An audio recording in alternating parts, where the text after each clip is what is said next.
দোলনা আছে, বসার সেট আছে ভিতর দিকে। এটা হচ্ছে গোপগড়ের রাস্তা, বিশেষ করে প্রেমীদের ভালো পার্ক।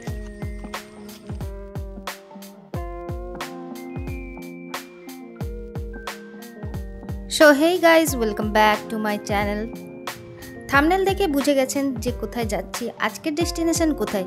এই বৃষ্টিতে কাছাকাছি কোথাও ঘুরতে চান, ধরুন খুবই কাছে, তাহলে আর বেশি দেরি না করে চলে আসুন এই ইকো পার্কে।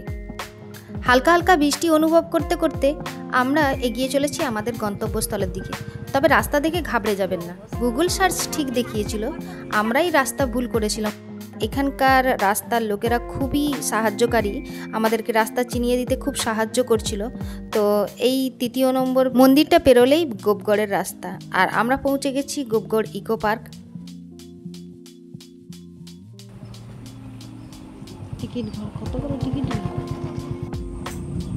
রাস্তা নাকি রাস্তা বললেন? হ্যাঁ, বাঁ দিকে। পুরো টিকিটের তালিকাটি আপনাদের সামনে তুলে ধরলাম। তো এবারে আমরা চলেছি ভিতরের দিকে। তো এই রুটটা ধরেই সোজা চলে যেতে হবে, তারপরে ডান দিক আর বাম দিক দুদিকে রাস্তা আছে। ডান দিকে আলাদা রাস্তা আর বাম দিকে আলাদা রাস্তা। ডান দিক থেকে আপনারা দেখতে পাবেন অন্য জিনিস এবং বাম দিক থেকে দেখতে পাবেন অন্য জিনিস। তো এবারে আমি ক্লিয়ারলি বলি কি দেখতে পাবেন। এখান থেকে সোজা কিছুটা যাওয়ার পথেই দুভাগ হয়ে গেছে রাস্তা, দেখতে পাবেন। সামনেই দেখতে পাবেন কিছু ছোট ছোট দোকান আছে, ওদের কাছে জিজ্ঞাসা করলে সমস্ত রকম ইনফরমেশন পেয়ে যাবেন। কিন্তু আমি যেটা দেখাতে চাইছি যে এখানে যে লেখা আছে সরীসৃপ বৈচিত্র্য, স্তন্যপায়ী বৈচিত্র্য, পাখি বৈচিত্র্য, প্রজাপতি বৈচিত্র্য, পর্ণমোচী অরণ্য, তো এগুলো দেখা খুবই চাপ আছে, কারণ আমরা গিয়ে তো কোনো কিছুই দেখতে পেলাম না। তো সরাসরি চলে যাচ্ছি আমরা সোজা রাস্তা ধরে। যাওয়ার পরেই কিছুটা যাওয়ার পরেই আমরা দেখতে পেলাম একটা দোকান। তো আমরা সেখানে গিয়ে জিজ্ঞাসাবাদ করলাম। তো এখানে আছে আপনাদের মোটর বাইক স্ট্যান্ডিং, এখান থেকে আপনারা বাইক করেও আপনারা যেতে পারেন। বাইক করেও আপনারা পার্কের ভিতরে ঘোরাঘুরি করতে পারেন। তবে একটা কথা বলে রাখি যে যারা বাচ্চাদের নিয়ে যাচ্ছেন তবে ভুল করেও ডান দিকের রাস্তায় যাবেন না, কারণ এই পার্কের বিশেষত এই যে ঝাউ বাগান বা আপনারা দেখতে পাচ্ছেন, এটা কিন্তু একমাত্র প্রেমিক প্রেমিকা বা কাপলদের বা লাভবার্ডদের যাই হোক লাভবার্ডদের স্থান, সেখানেই আপনারা কাপল দেখতে পাবেন। আর ওরা টাইম স্পেন্ড করতে আসে। তবে নিরিবিলি নির্জন ঝাউ বাগানে কখন যে সময় কেটে যাবে বুঝতেই পারবেন না, আর খুব সুন্দর একটা অনুভূতি হবে। তো ঝাউ বাগান দেখে তো আমি তো এখানেই কিছুক্ষণ যা স্থির হয়ে গেলাম। তারপরে দেখলাম যে ওখানে একটা কি আছে, তো আমরা এগিয়ে গেলাম। এগিয়ে যাওয়ার পরে দেখলাম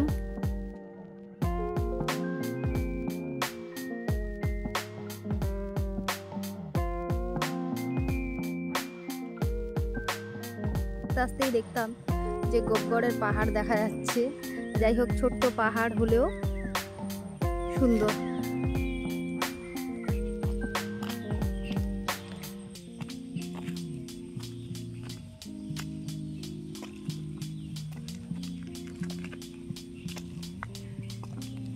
আচ্ছা, সে টপ হাইটটা কত দূর, এই ছোট্ট একটা পাহাড়ের হাইটটা কতটা সেটা এখানে দেওয়া আছে। তো চলুন আশেপাশে আমি ঘুরে দেখাই। আমরা একদম টপে চলে এসেছি, তারপর থেকে আমরা ডাউনে দেখছি। আমরা ওই রাস্তা থেকে দেখতে থাকতাম যে গোপগড়ের পার্কটা। ছোট ছোট গাড়ি যা দেখা যাচ্ছে, বাইক দেখা যাচ্ছে, এগুলো ছোট দেখাচ্ছে। আমরা একটু উঁচুতে আছি। তো আমরা ওই রাস্তা দিয়ে যাওয়ার সময় দেখতাম যে পার্কটা দেখতাম। তো ভাবতাম যে কোন দিন আসবো, পাশেই মামা বাড়ি, কিন্তু কোনোদিনও আসার সুযোগ হয়ে ওঠেনি। আমি একবার অল রাউন্ড করে ঘুরিয়ে দেখিয়ে দিচ্ছি তোমাদেরকে।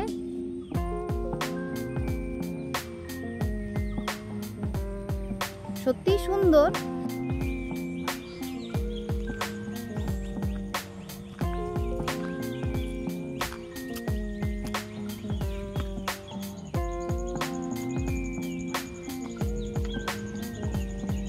এই ডান দিকটা তো খুবভাবেই এনজয় করলাম, কিন্তু এবারে যাবার পালা হচ্ছে বাম দিক। সন্ধে গড়িয়ে আসছে, হাতে সময় নিয়ে আসতে হয়, যে কোনো জায়গা ঘুরতে গেলে হাতে একটু সময় নিয়ে আসতে হয়। আর আমরা বিনা সময় নিয়ে চলে এসেছি, সন্ধেও হয়ে আসছে, তাই আমাদেরকে ঝটপট করে ওদিকের স্থানটা আমাদেরকে কভার করে নিতে হবে।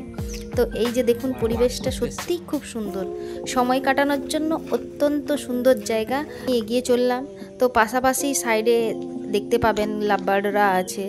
যাই হোক, আমি ওগুলো কভার করলাম না, আপনাদেরকে দেখালাম না, কিন্তু আপনারা আসলে এগুলো কিন্তু দেখতে হবে। এবং তাই বলবো, বাচ্চাদের একদম এখানে নিয়ে আসবেন না। যদি নিয়ে আসেন, ডান দিকের রাস্তায় না নিয়ে এসে বাম দিকের রাস্তায় নিয়ে আসবেন, তাহলে বাচ্চাদের উপভোগ করার অনেক জিনিস আছে।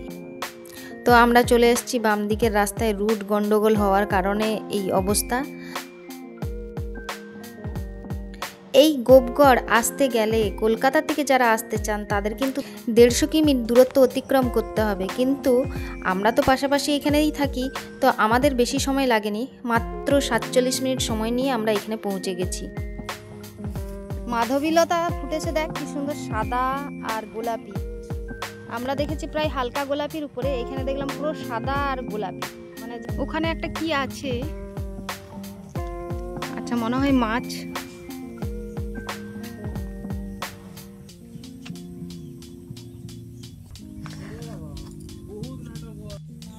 সত্যি না আসলে জানতে পারতাম না যে এত সুন্দর গোপগড়ের পার্ক।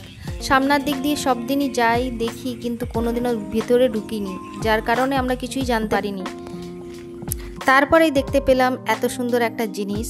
এখানে কিন্তু হরিণগুলো রিয়েল নয়, জাস্ট সাজানোর জন্য রাখা হয়েছে। তো এবার চলুন এগিয়ে চলি সামনের দিকে।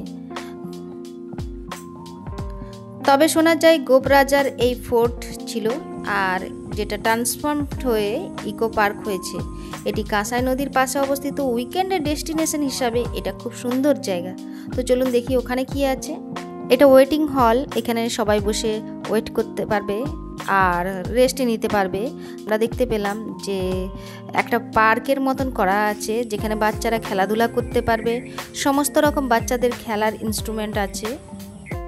আমরা তো প্রথমে ভাবলাম এটা সাপকক্ষ, হয়তো না, এটা সাপকক্ষ নয়, অ্যাকচুয়ালি এটা হচ্ছে একটা সভাকক্ষ।